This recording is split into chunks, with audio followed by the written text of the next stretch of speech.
era ese objetivo de mejorar la salud, del bienestar. Así que, como sabemos y tuvimos ya una conversación previa gracias a nuestro cliente de botiquería, pues queríamos saber sobre el crecimiento y el desarrollo en un deportista. Muchos tienen en mente este año lograr correr, quizás alguna competencia y por supuesto todos con la fiebre de las Olimpiadas. Ya hay muchos entrenando en fútbol y de las competencias intercolegiales, es también una fiebre muy grande. Muchos han hablado de la buena alimentación, de lo correcto que es alimentarse correctamente, adecuadamente, pero también hay muchos gurús por internet que recomiendan alimentaciones drásticas. Y por eso está aquí con nosotros Vanessa Leal, nutricionista deportivo. Buenos días. Oficialmente recibida. Bueno, creo que hablar del crecimiento y desarrollo es uno de mis temas favoritos. Además que creo que no se toma mucho en cuenta, porque siempre explico algo y es que en el crecimiento y desarrollo hay una demanda de energía, es decir, de alimentos, porque la energía en nuestro cuerpo solo la podemos cubrir por medio de la alimentación. Y además de que se está pasando ese proceso de crecimiento y desarrollo, entramos en la práctica deportiva. Entonces tenemos niños, tenemos adolescentes que están en ese proceso de crecimiento y desarrollo y además practican un deporte. Y no tenemos cultura, no tenemos educación en poder entender que quizás ese niño y ese adolescente tiene que comer más que su papá o su mamá. Sí. Porque para nosotros siempre son nuestros niños chiquitos y el niño chiquito siempre se come una arepita, siempre come menos. Sí, y siempre el diminutivo. Sí, todo es solo una arepita. No. Ajá. Y resulta que depende del deporte también el valor calórico, el aporte calórico que pueda tener un niño, un adolescente que hace deporte. Porque vamos a segmentar esta entrevista precisamente sobre la nutrición, el crecimiento y desarrollo en deportistas niños y adolescentes. Muy bien, así que tenemos unos muchachos que ya están participando, están presenciales en el colegio, están en las actividades diversas y obligatorias, primero la calistenia, luego el fútbol, el voleibol, el básquetbol. Si uno de estos muchachos pues tiene actividades fuera de las clases de educación física, ¿qué recomendarías tú para ejercicios aeróbicos, que son la mayoría, no? Bueno, mira, hoy en día no solamente se hacen entrenamientos de tipo aeróbico, sino que también hacen entrenamientos de fuerza, inclusive siendo niños y adolescentes. ¿Dices con pesas? Sí, con pesas. Anteriormente eso era un mito donde, sabes, no puedes hacer pesas porque te vas a quedar chiquito, sí. No vas a crecer, sí. No puedes alzar peso, pero hoy en día eso es una indicación. A nivel de entrenamiento y de nutrición deportiva, eso es una indicación. Los niños y adolescentes que practican un deporte específico deben realizar también un entrenamiento de fuerza porque es lo que les va a ayudar a desarrollar mejor masa muscular y además también a cuidar su parte ósea, que es lo que nos preocupa y nos ocupa para asegurar un buen crecimiento y desarrollo. Realmente la recomendación siempre es evaluar el tipo de deporte que hacen, la duración con la que hacen y la frecuencia con la que hacen esa práctica deportiva y sumarle las actividades extras. Okay. Cuando es un niño deportista, lo extra es lo demás, porque el niño y adolescente deportista hace deporte todos los días, gran parte de su tiempo. Entonces la actividad extra viene a ser el colegio, si hace algún tipo de actividad recreacional con sus amigos, con su familia, etcétera. Entonces a todo esto se suma, ¿ok? Y a la final del día tenemos un cálculo de requerimiento, un requerimiento total diario de ese niño y ese adolescente. Oh, imagínate, y los fines de semana que es aún más, entonces, porque la parte recreativa tiene que ver con deporte. No, sí, los deportes en estas edades, siempre los fines de semana hay competencias, entonces incrementa el requerimiento. Y si no es cubierto por medio de la alimentación o una buena nutrición, empezamos a afectar esos procesos. Y el que a mí siempre me preocupa más es el crecimiento y desarrollo. Tenemos muchos niños presentando tallas bajas, déficit de peso, porque no se alimentan correctamente y el gasto es mucho mayor a lo que comen en el día. Oh, y el sueño también es importante. El descanso es fundamental. Debido al teléfono y a los juegos pues interactivos de ciberjuegos o digitales, también distraen mucho al niño y no duermen lo requerido. Así que vamos con un niño, un joven, hasta el 6º grado, vamos a decir, y que está en las competencias de atletismo. ¿Qué recomienda un desayuno que, por supuesto, muchos lo han recomendado que deben desayunar en casa y llevar esa lonchera? ¿Qué debe ir ahí? ¿Cuál debe ser esa mañana? Ok, el desayuno siempre es una comida fundamental porque es lo que le da apertura al resto de las actividades que ellos van a realizar en el día. Y muchas veces se complica el tema de hacer comidas entre esas actividades. Entonces el desayuno es como hay que aprovechar ese momento. Debe ser un desayuno completo que incluya carbohidratos, proteínas, una fuente de grasas, preferiblemente aprovechar esa comida para incluir alguna fuente de fruta.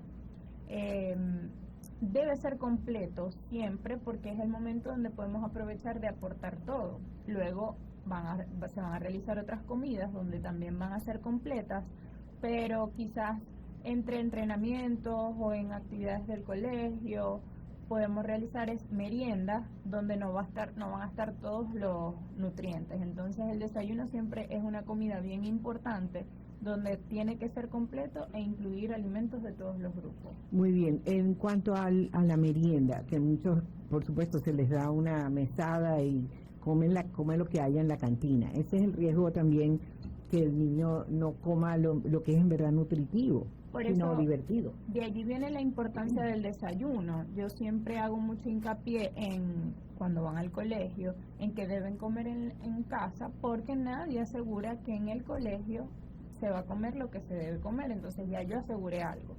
Y de igual manera, yo siempre recomiendo no dar una mesada, sino enviar el snack, ¿ok?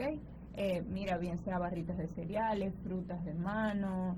Pero dicen que esa barra de cereal tiene mucha azúcar. Pero ya hoy en día tenemos barritas de cereales que vienen sin azúcar añadida. Muy bien. O vienen también barritas proteicas, que son pura proteína y no tienen azúcares añadidos. Llevar incluso su propia agua. Sí, totalmente. Llevar agua, si se va a llevar algún jugo de fruta, que en los niños deportistas sí están permitidos o sí están recomendados, porque para ellos las recomendaciones son diferentes. Por lo menos, de pronto hay alguna persona que es normal, quizás es físicamente activa y no necesita merienda. Con solo realizar sus comidas principales es más que suficiente. Pero en el niño y adolescente deportista las meriendas son fundamentales. Entonces, para ellos sí hay que hacer una planificación no solamente de las comidas principales, desayuno, almuerzo y cena, sino también de sus meriendas. ¿Qué caso ves que puede ser una tentación no alimentaria o no nutritiva para un adolescente? Vamos ahora con un poquitito más de edad, que incluso tienen unos entrenamientos incluso más fuertes. Estamos hablando de correr, de salto, de constante ejercicio aeróbico y luego ligas o pesas. Por ejemplo, el muchacho va al colegio en la mañana, ya desayunó, ya lleva una merienda, pero en la tarde le toca el entrenamiento. Okay. Bueno, mira, muchas veces nos apoyamos en la parte de la suplementación cuando el entrenamiento es muy largo y muy intenso, y como te decía al inicio, no tenemos tanto tiempo entre un entrenamiento y otro. No podemos dar una comida que sea muy completa porque hay que esperar el proceso de digestión, puede caerle mal, etcétera. Ahí, por lo general, aseguramos de que las comidas antes y después sean bien completas, y durante podemos apoyarnos en algún tipo de suplementos que son indicados dependiendo del caso. Estamos hablando de esas merengadas Sí, pudiese ser un whey protein, pudiese ser algún otro suplemento, aminoácidos esenciales. Muchos hablan incluso que estos empaques proteicos a veces tienen algunos ingredientes que no son convenientes. Hay algo que debemos buscar en la etiqueta que no debemos adquirir. No, bueno, por lo general la gran mayoría de los suplementos que realmente pueden ser utilizados o son recomendados vienen ya con sus sellos de verificación. ¿Ok? Esos sellos de verificación nosotros enseñamos al paciente, al atleta, a que deben buscarlo, ¿ok? Y ese es el que le vamos a recomendar. En mi caso personal, ya yo les recomiendo la marca específica del suplemento que van a comprar, que son con los que tú certificas, que yo certifico y que me han dado resultados, que me gusta, y nunca he visto ninguna alteración en los pacientes. Vanessa, quizás no habías nacido, pero durante mucho tiempo hablaron de que el huevo no hay que comerse la yema, que si no hay que hacer tortillas de clara. Y ahora los estudios han demostrado que ahí puedes comerlo entero. Sí, anteriormente se creían muchas cosas que hoy en día se han desmentido porque ya nos basamos en la ciencia, no en lo que creemos o en lo que se decía o en lo que suponían las abuelitas, claro, creencias y costumbres que bueno, la ciencia ha desmentido. ¿Qué sucede con la yema del huevo? Que antes se creía que ella elevaba el colesterol en sangre y actualmente los estudios científicos han comprobado que no tiene ninguna repercusión en elevar el colesterol en sangre. En cuanto a los niños que tengan algún factor genético de diabetes, ¿cómo puedes cuidar? Porque sus padres seguro te van a tu consulta como nutricionista deportivo, mira, pero es que no da miedo porque le provoca tener más energía con una bebida o con un chocolate negro, si es más amargo. Bueno, primero tendríamos que ver el tipo de diabetes. Por lo general, si son niños y adolescentes, una diabetes tipo 1, que son insulino dependientes. Entonces, nosotros tenemos que apegarnos al tratamiento médico y calcularle su requerimiento de carbohidratos. Estos niños, la gente no lo sabe porque nosotros satanizamos totalmente los carbohidratos. En condición de diabetes y en no condición de diabetes, pero cuando hay una diabetes de por medio, que allí sí pudiésemos no satanizarlos, pero sí sabemos que hay que tener la cantidad, una restricción de los carbohidratos, especialmente si son de tipo refinado, azúcares y harinas, que es lo que tú me estás comentando. Pues mira, ellos al practicar deportes sí se les tiene permitido cierta cantidad de carbohidratos refinados, es decir, azúcares, harinas refinadas, porque son carbohidratos de fácil absorción. Y en el ejercicio, en la actividad intensa, nosotros utilizamos carbohidratos de manera muy rápida.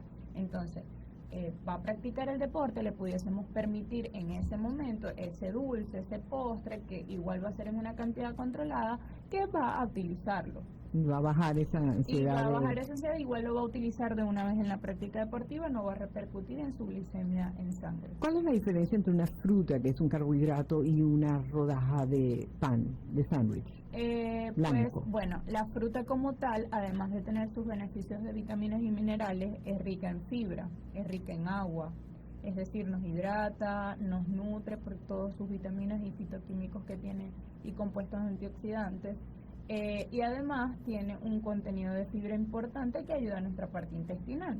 El pan blanco como tal es una harina totalmente refinada que no tiene ningún tipo de beneficios, que no tiene fibra, es de muy rápida absorción, eleva rápidamente la glicemia en sangre, vamos a tener picos de insulina.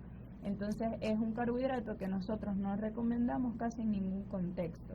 Más sin embargo, si tú llevas una alimentación donde comes saludable, donde te cuidas, comer un día pan blanco no va a ser mayor.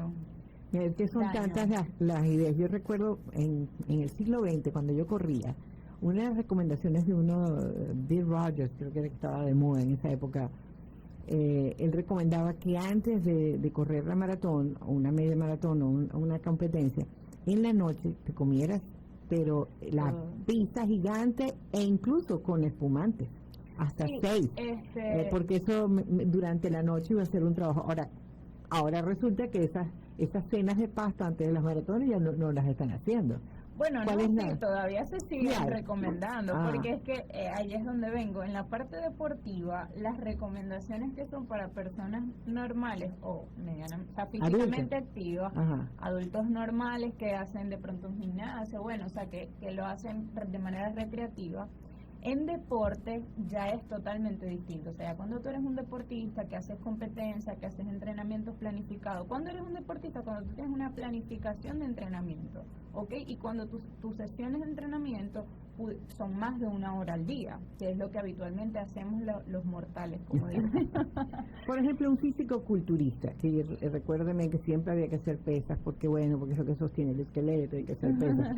Entonces eso era pollo, proteína. Claro, porque ellos están buscando un desarrollo de masa muscular, ¿ok? Donde el desarrollo de masa muscular solamente se da consumo de proteínas y entrenamiento de fuerza. Por eso es que el fisicoculturista, ¿qué hace? Tener músculo. Tenemos que buscar crear músculo, hacer entrenamiento de fuerza y comer proteínas. O sea que depende efectivamente de la Del disciplina tipo, que sí, estés totalmente. practicando, las horas que practiques y tu rutina, porque muchas veces hay niños que se levantan muy temprano. Yo no sé si todavía existe un horario de tarde, por ejemplo, hay Sí. gente que trabaja y estudia en la tarde, entonces totalmente cambia. Por eso es que es importante visitar a Vanessa en su consultorio para saber qué es lo conveniente. Dentro de poco, antes en Maracaibo se hacían maratones durante esta época, era muy típico, recordando pues a San Sebastián. Y el ciclismo también era muy reconocido en Venezuela, esa ruta de ciclismo por los Andes venezolanos. Todavía ahorita se está efectuando la vuelta al Táchira. Correctísimo. Entonces, sí, nosotros tenemos ahora un reencuentro con los deportes tradicionales venezolanos, el béisbol, el fútbol que viene, y como les digo, como son las Olimpiadas de este año, yo sé que muchos niños van a querer identificarse con algún deporte, sea natación, atletismo, fútbol, béisbol, que hay desde que están chiquitos, pitoquitos, y por supuesto el acompañamiento. Estas personas que hacen este ejercicio tan brutal como es el CrossFit y esto que los mandan a levantar cauches, ese tipo de cosas, primero que nada les recomiendo que vayan y evalúen cómo está su estado físico. ¿Qué requieren estas personas? Que son Un ejercicios- alto consumo de carbohidratos. Ah, sí, también. Un alto consumo de carbohidratos, sí, mira, porque el CrossFit es un entrenamiento explosivo, Ujú. ¿ok? Son entrenamientos muy cortitos, de alta intensidad, de manera explosiva, y el sustrato energético en este contexto es el carbohidrato. Entonces allí, el que practica CrossFit debe comer pasta en la noche, puede comer En la pan, noche. puede comer en la noche a cualquier hora del día, no tiene que ver el horario, pero tiene que comer altas cantidades de carbohidratos porque si no, no va a rendir en el entrenamiento. Bueno, recuerden las recomendaciones, que se consulten primero, no inventen, sobre todo porque no todos los cuerpos pues funcionan para todos los deportes, si en verdad quieres entrar en el área competitiva. Y si no, bueno, recuerden, caminar no es ejercicio, porque para eso nos levantamos de las cuatro patas para caminar. Ajá, tenemos preguntas. A ver, vamos a ver aquí, la licenciada Castejón me envía una y dice: ¿puede consultar sobre la nutrición a deportistas de alto rendimiento? Bueno, estábamos enfocando en el área de niños y adolescentes, pero podemos hacer esa última pregunta para los minutos que nos quedan, resolver esta respuesta Ok, a bueno, esta pregunta. en el alto rendimiento como tal es uno de los pilares fundamentales. O sea, para el alto rendimiento, si tú no tienes una nutrición adecuada, si tú no tienes una guía en cuanto a tu alimentación, posiblemente vas a estar un poco por debajo ante el que sí lo está. No, y va a ser un efecto péndulo. De pronto te sientes bien, de pronto dices que no sabes qué es lo que tienes, Totalmente. calambres. No, etcétera. y por Mal lo sueño. general tú estudias o ves alguna entrevista, cualquier deportista de alto rendimiento cuida su alimentación porque sabe que eso es lo que puede marcar una diferencia en su rendimiento deportivo.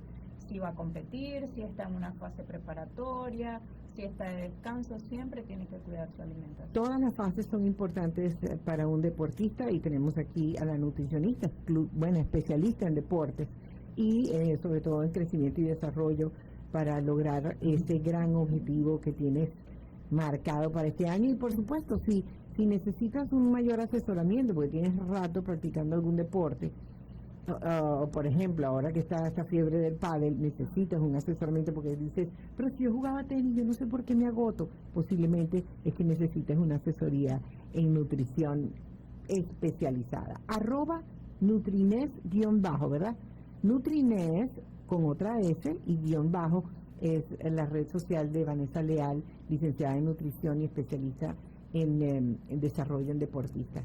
Bueno, último consejo para estos futuros deportistas o los que ya son deportistas, sobre todo a los padres, para que escuchen los consejos de Vanessa. Bueno, yo tengo como un lema que siempre les digo que la buena nutrición no les va a asegurar ganar todo el tiempo, pero sí los va a llevar a ser más competitivos. Y sin duda alguna, cuidar de la alimentación de nuestros hijos, además de ser nuestra responsabilidad como padres, es lo que les va a asegurar a ellos muchas cosas a futuro. Mira, porque tú al llevar a tu hijo a un nutricionista le empiezas a enseñar de hábitos, de cómo deben llevar su alimentación. Y yo tengo pacientes muy chiquitos de 8, 9, 10 años y yo digo, es increíble lo que uno puede significar en la vida de esos niños, porque yo estoy segura que cuando ellos tengan 14, 15, 16, ellos van a seguir practicando esto que están aprendiendo ahora que están muy pequeños. Entonces, yo creo que más allá de lo deportivo, el cuidar de la alimentación de nuestros niños y adolescentes es fundamental. Y cuando hay un deporte de por medio, mucho más, porque les estamos brindando todas las herramientas, así como los llevamos a un entrenamiento personalizado, debemos llevarlos a una nutrición personalizada, porque la nutrición es personalizada. Todos tenemos requerimientos distintos, todos tenemos necesidades diferentes,